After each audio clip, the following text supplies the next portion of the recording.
Hello, this is Rahul. ಈ ಒಂದು ವಿಡಿಯೋದಲ್ಲಿ 2 ಅಂಕದ ಒಂದು 2 ಮಾರ್ಕ್ಸ್ ಇಂಪಾರ್ಟೆಂಟ್ ಕ್ವೆಶನ್ಸನ್ನು ನಾನು ಕೊಡ್ತಾ ಇದ್ದೇನೆ ಅಕೌಂಟೆನ್ಸಿ ಮೇಲೆ. ಒಂದೊಂದಾಗಿ ನಾವು ಡಿಸ್ಕಷನ್ ಮಾಡ್ತಾ ಹೋಗೋಣ. ನಡೀರಿ ವಿಡಿಯೋನ ಸ್ಟಾರ್ಟ್ ಮಾಡೋಣ.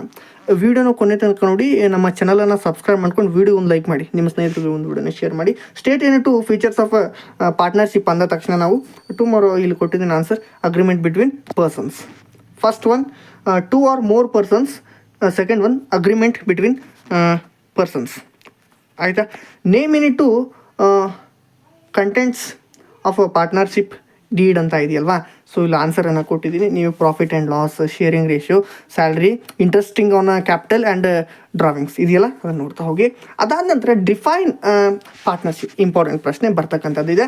ನಾಳೆ ಬರುವಂಥ ಒಂದು ಸಾಧ್ಯತೆ ಇಲ್ಲಿ ತುಂಬ ಹೈ ಪಾಸಿಬಿಲಿಟಿ ಇದೆ. According to section 4 of the Indian Partnership Act 1932, partnership is the relation between persons who have agreed to share the profits of business carried on by all or any them acting for all. ಆಯಿತಾ? Next ಇದಾದ ನಂತರ name any two methods of calculation of interest on drawings ಅಂತ ಇದೆ. Product method, ಅದಾದ ನಂತರ average period method, ಎರಡನ್ನು ನೆನ್ಪಿಟ್ಕೊಳ್ಳಿ. Theory ಕ್ವಶನ್ಸಲ್ಲಿ ನಾನು ಡಿಸ್ಕಷನ್ ಮಾಡ್ತಾ ಇದ್ದೀನಿ. ಈಗ retirement and death of a partner ಅಂತ ಇದೆ. So what is a gain ratio ಅಂತ ನಾಳೆ ಬರ್ತಕ್ಕಂಥ ಒಂದು ಸಾಧ್ಯತೆ ಇದೆ. Gain ratio is the ratio in which the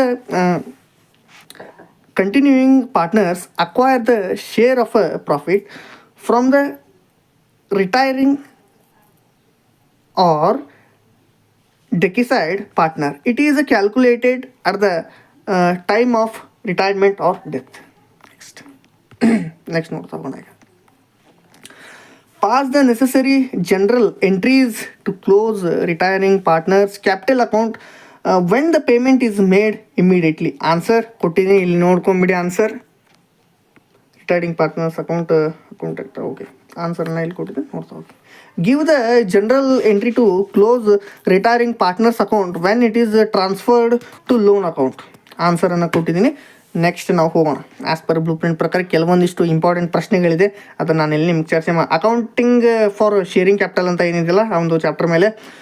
8th question: state any 2 features of a company ಅಂತ ಕೊಟ್ಟಿದಾಗ limited liability, transferability of a shares ನೆನ್ಪಿಟ್ಕೊಂಡ್ಬಿಡಿ. What are all in arrears, calls in arrears ಅಂತ ಇದೆಯಲ್ವಾ.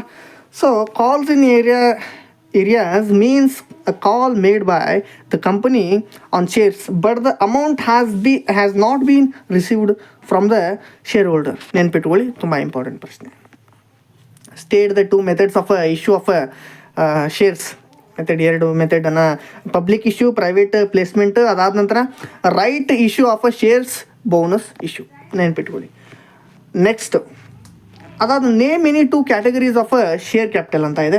Authorised capital, issued and subscribed capital, others, called up and paid up capital.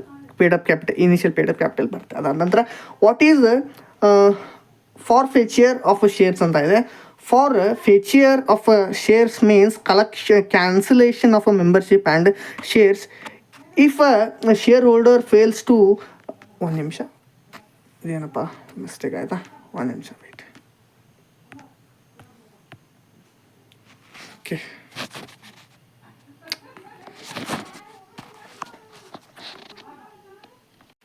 ಇಲ್ಲಿ what is forfeiture shares ಅಂತ ಕೊಟ್ಟಿದ್ದೀನಿ. Shares ಅನ್ನುವಂಥ ಒಂದು ಪ್ರಶ್ನೆ. Forfeiture shares ಅವರ means cancellation of a membership and shares if a share holder fails to make payment to call money within a specified period. Next ನೋಡ್ತಾ ಹೋಗೋಣ. State any 2 methods of pricing of issue shares.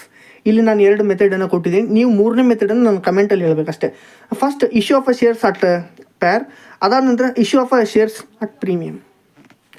Give the general entries for transfer of profit on ratios of a forfeit shares. ಆನ್ಸರನ್ನು ಕೊಟ್ಟಿದ್ದೀನಿ, ಇದನ್ನು ನೀವೇ ಓದ್ಕೊಂಬಿಡಿ. Financial statements of a company ಅಂತ ಇದೆ. ಈ ಒಂದು ಪ್ರಶ್ನೆಯನ್ನು ನಾನು ಇಲ್ಲಿ ಚರ್ಚೆ ಮಾಡ್ತೀನಿ. ನೆಕ್ಸ್ಟ್ ಈಗ mention any 2 types of financial statements ಅಂತ ಇದೆ. Statement of a profit and loss, balance sheet. Next state any 2 benefits of a financial statements, basis of prospective investor. ಒಂದು ನಿಮಿಷ. Second one is that reporting on the performance of the management. State any two features of financial management ಆಗಿದೆ. Management ಅಂತ ಒಂದು ಪ್ರಶ್ನೆ ಕೊಟ್ಟಿದ್ದಾರೆ. Recorded facts, accounting convention are followed. Next, give any limitations of financial statements. ಆನ್ಸರನ್ನು ಕೊಟ್ಟಿದ್ದೀನಿ. Second one, do not provide qualitative information. Next ಕ್ವೆಶನಿಗೆ ನಾನು move ಆಗೋದಕ್ಕಿಂತ ಮುಂಚೆ ನೆಕ್ಸ್ಟ್ ನೋಡೋಣ. ಈ ಒಂದು ಪಿ ಡಿ ಎಫ್ ಅನ್ನು ಟೆಲಿಗ್ರಾಮ್ ಚಾನಲ್ ಹಾಕಿರ್ತಾನೆ, ಹೋಗಿ ತೊಗೊಳ್ಳಿ. ಅದಾದ ನಂತರ write any two objectives of financial statements. First ಒಂದು ಕೊಟ್ಟಿದ್ದೀನಿ, provide information about survival and earning capacity. Second one, to provide information about economic resources of obligations. Okay, next cash flow statement ಮೇಲೆ what is a cash flow statement ಅಂತ ಇದೆ. ಆ cash flow statement is a statement that shows inflow and outflow of cash equivalents from the various activities. Operating ಆಗಿರ್ಬೋದು, investing ಆಗಿರ್ಬೋದು, ಅದಾದ ನಂತರ financial during specific period. Next, mention in to activities which are classified as per AS3. Operating activities, investing activities, financial activities. 2-3 ಬರಿಬೋದು ನೀವು ಬೇಕಂದರೆ. Write any two objectives of preparing cash flow statement. To provide useful information about cash flow, to ascertain the amount and certainty of a cash flow. Mention any 2 examples of balance activities. ಮೂರನೇದು ನೀವು ಬರೀಬೇಕೀಗ. ನಿಮ್ಗೊಂದು task ಕೊಡ್ತೀನಿ. Issue of share and bonds, borrowing, repaying loans. Third ಒಂದು ನೀವು comment ಮಾಡಿ ಹೇಳಿ ನನಗೆ, ನಾನು ಕಮೆಂಟ್ ಓದ್ತೀನಿ. Next, what do you mean by investing activities? Investing activities involve purchase and sale of a long-term assets and other business investments not included in cash equivalents. Next, ಈ ಒಂದು ಕ್ವೆಶನಿಗೆ ಆನ್ಸರನ್ನು ನಾನು ಕೊಡ್ತೀನಿ. ಇಲ್ಲ ಆನ್ಸರ್ನ ಡಾಟಾ ಮೈಟ್ ಬಿ ಚೇಂಜ್ ಬರ್ಬೋದು. But ಈ ರೀತಿ ಕ್ವೆಶನನ್ನು ಕೇಳ್ತಾರೆ. ನೀವು ಇದನ್ನು ಕರೆಕ್ಟಾಗಿ ನೋಡ್ಕೋಬೇಕಾಗುತ್ತೆ. ಇದಿಷ್ಟು ಈ ಒಂದು ವಿಡಿಯೋದಲ್ಲಿ. ಮತ್ತೆ ಮುಂದಿನ ಒಂದು ವಿಡಿಯೋದಲ್ಲಿ ನಾನು MCQ ಬಿಟ್ಟ ಸ್ಥಳ ಎಲ್ಲ ಇದೆಯಲ್ಲ ಅದನ್ನು ನಾನು ತೊಗೊಂಬರ್ತೀನಿ. Thank you. ಈ ಒಂದು PDF ಅನ್ನು ನಾನು ಟೆಲಿಗ್ರಾಮ್ ಚಾನಲ್ ಹಾಕಿರ್ತೀನಿ. ಇವೆಲ್ಲ 2 ಮಾರ್ಕ್ಸ್ ಇಂಪಾರ್ಟೆಂಟ್ ಕ್ವೆಶನ್ಸ್ ಆಗಿರುತ್ತೆ. ಮತ್ತೆ ಮುಂದಿನ ಒಂದು ವಿಡಿಯೋದಲ್ಲಿ ಸಿಗ್ತಾ ಇದ್ದಾನೆ. ಧನ್ಯವಾದ ಸ್ನೇಹಿತರೆ.